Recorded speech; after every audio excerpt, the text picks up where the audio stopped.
Freedom has a price. Why elite teams live with chaos and Arsenal resist it? Creativity in football always gets sold as a gift. Like you can just let players express themselves and everything else stays stable. But it doesn't work like that. Every time you give attackers more freedom, you loosen your defensive grip somewhere else. Every extra runner you commit, every dribble you encourage, every roll you're making a choice. You buy attacking upside with defensive exposure. And that's the real tension shaping modern football right now. Freedom versus security. Most teams pick freedom and accept the mess that comes with it. Arsenal usually don't, and that's why Arsenal can feel control. Sometimes inevitable, but not always explosive. When I say chaos, I don't mean bad coaching. I don't mean players running around with no plan. Chaos is more subtle than that. Chaos is when a team accepts instability as part of the strategy. It's when you knowingly stretch your distances because you believe the reward is worth it. Players rotate freely, shape bends, rest defense becomes thinner, and instead of trying to eliminate those moments, you try to survive them and land the punch. That's modern elite football in a lot of places. Chelsea are the clearest example. Chelsea don't really try to slow games down.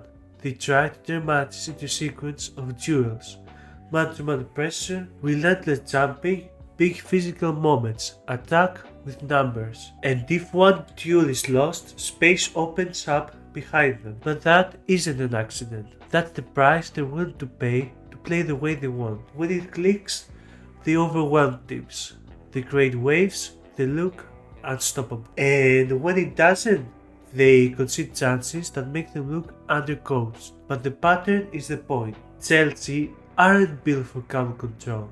Their level rises and falls with rhythm, legs and emotion. That's why they can destroy someone one week and look like they've lost their minds the next. City are different because they still dominate possession like no one else. And that dominance hides the trade-off, because controlling the ball doesn't automatically mean you control the game state. Pep gives elite teams responsibility to interpret spaces. Interiors step into different lines. Fullbacks become wingers, midfielders.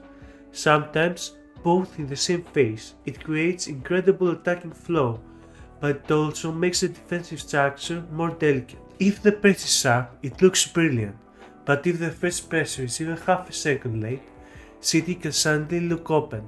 Not because they've forgotten how to defend, but because their attacking freedom naturally stretches the safety net behind them. They're betting on technical superiority to keep winning the game. And most of the time, that bet works.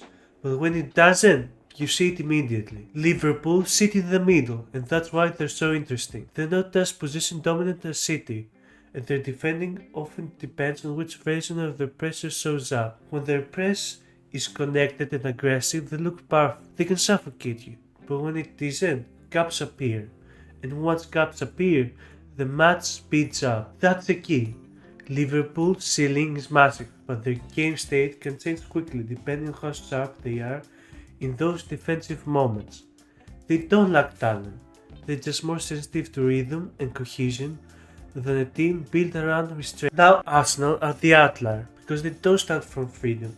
They start from security. Arteta's first obsession is distance control. Where are the numbers behind the ball? Where's the protection if the move breaks? Where's the pressure if we lose it? Arsenal don't gamble unless the structure says it's safe to gamble. That's why they survive moments that break other teams.